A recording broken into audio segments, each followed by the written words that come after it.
what's up everyone? It's me, Karen, your favorite booktuber, and today just so happens to be Valentine's Day, so happy Valentine's Day. If no one else has wished you, let me be your Valentine. In honor of this day of love, I thought I would put together a video of 5 books that you can read this evening. Ideally, I know I should have posted this a few days earlier, or maybe in the morning, but I'm just such a busy bee, and I also wasn't feeling well, so it is what it is. Also, you could say on the flip side, you can save these suggestions and consider reading them next year, February 14th, 2026. Yeah, that sounds like a plan, right? Before we actually dive into it, I want to take a second to say that these 5 books that I've chosen are strongly related to love, but these are not romance books. These are not books with a happy ever after. These are not books that fill you with joy at the prospect of love. These are books that show you that sometimes, if not almost all the time, love can be really whack, and it can cause you to lose your mind and do some things that are embarrassing, regretful, or, really just shameful, right? You lose sense of yourself and just start acting up. First book that I want to talk about is The Devil in the Flesh. Now, this is autobiographical in the sense that the author is really pulling very heavily from their own personal life. When they were young, they got involved with a married woman whose husband was away fighting in World War I. Now, when you say something like that, like a married woman, it sounds like, oh, like, wow, so much older, like age gap relationship kind of vibes. That's not the case. She's only 2 years older than him. And this, you really see, the follies of youth and a first love. It's quite intense, a frenetic energy. We're dealing with these very short we're dealing with these very short chapters that kind of show us the entirety of the relationship from start to end. But there's also a way in which our narrator is this young guy who is almost not, he's a bit callous and sarcastic. He's able to observe this relationship and is so just mired in his own selfish reality that he's kind of like unable to see the ways in which this is a very ill-fated relationship and that there is no happy ending. But the ending of this is similar to another one of the books that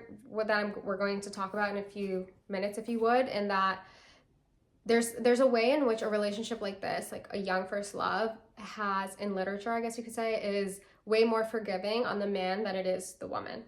That's what I have to say on this. This was also translated from French. And the next book I want to talk about is Willful, Disregard. Unfortunately, this cover is really bad. This book tells a story of a woman who's an intellectual. She happens to live in Sweden. She's in a relationship that she thinks is quite happy. She feels very at peace with the way that relationship is, but then she is introduced to an older, this is age gap relationship. She is introduced to a thinker, artist who is few decades older than her, and she starts to interview him for a project that she's working on. And through doing that, through interviewing him and the intense research that she does on his work, she falls in love with him.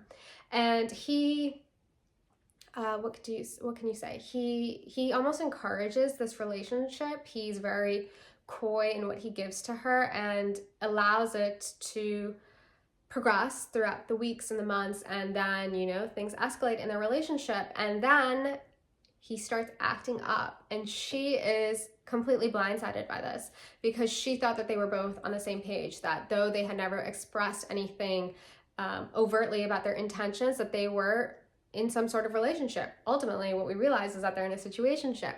But the way that topic is tackled here is one in which the narrator, because there is a separate narrator, this is told from a distant third, is able to inject this relationship and this drama that ultimately is very trivial. It is something that probably most people have gotten themselves involved in, with this language that's clinical and almost philosophical. You don't feel bogged down in the pain of being in a situation like this.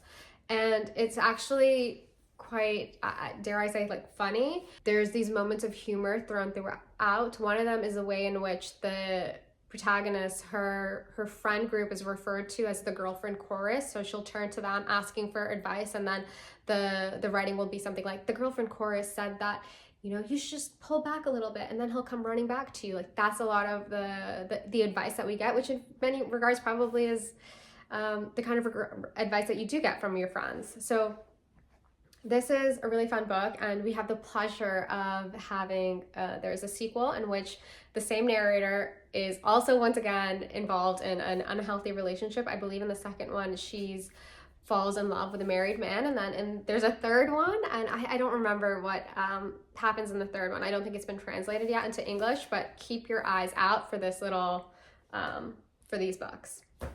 Next, I want to talk about Liza of Lambeth. I don't actually have an individual copy of Liza of Lambeth. What I do have is this collection of 3 of W. Somerset Maugham's early novels. So Liza of Lambeth was W. Somerset Maugham's debut novel. Now, once again, this is another example of me reading a fancy pants author's debut novel, and in Liza of Lambeth, it was, at the time that it was published, quite lauded because of the fact that W. Somerset Maugham is looking at this community of Lambeth and dealing with working class people, and it was described that he wrote about these characters with a compassion and really treated them as normal people.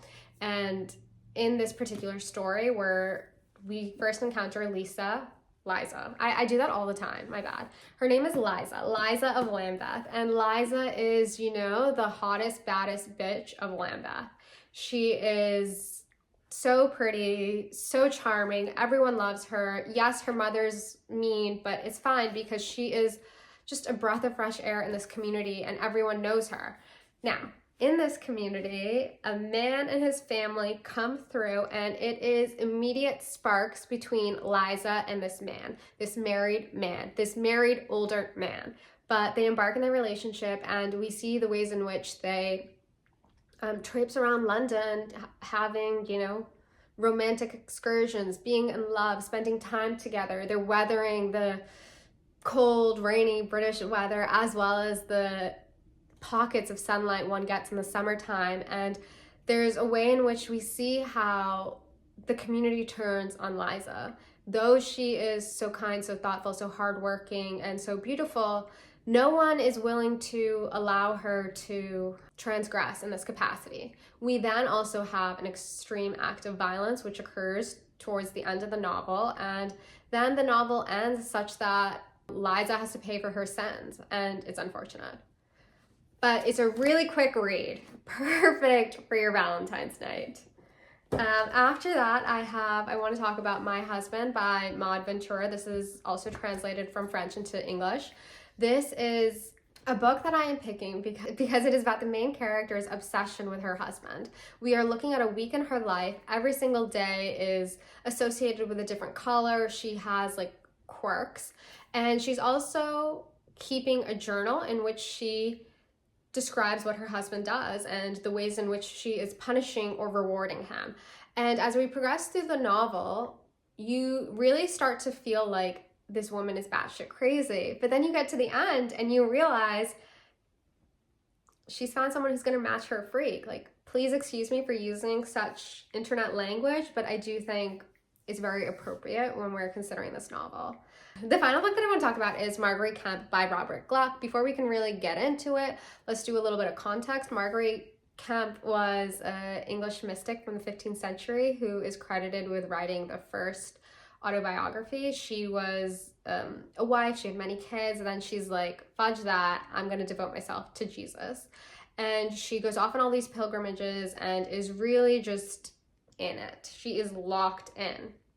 Now, what Robert Gluck has done is pulled details from her life to show this woman's love for Jesus, and to kind of have that act as a parallel to the author's own love for a man named L. And you're seeing these two different relationships. You're seeing an individual's love for the divine, and then you're seeing the narrator's love for L, who is from a different class, from a different economic background, and is someone who is withholding in their love. There's a way in which both Jesus and L act above.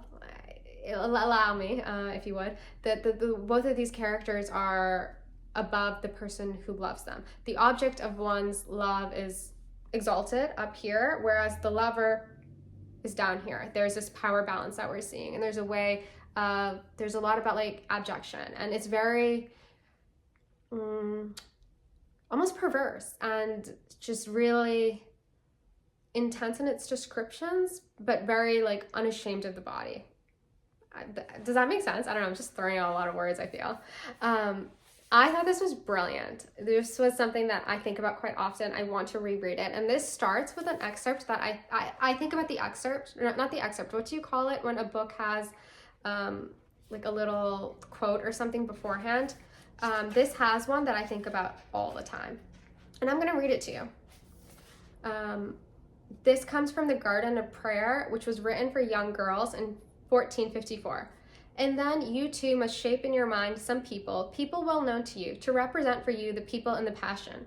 When you have done this, putting all your imagination into it, then go into your chamber, alone and solitary, excluding every external thought from your mind, moving slowly from episode to episode. Meditate on each one, dwelling on each single stage and step of the story.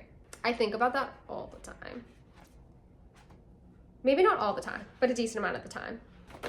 Okay. That's the video. That's it. That's all I have to say. I hope if you're down, you're having a good Valentine's Day. If you're not into Valentine's Day, I hope you're still having a good day. Every day is a good day, right? Anyways, I will talk to you guys later. Thank you. Bye.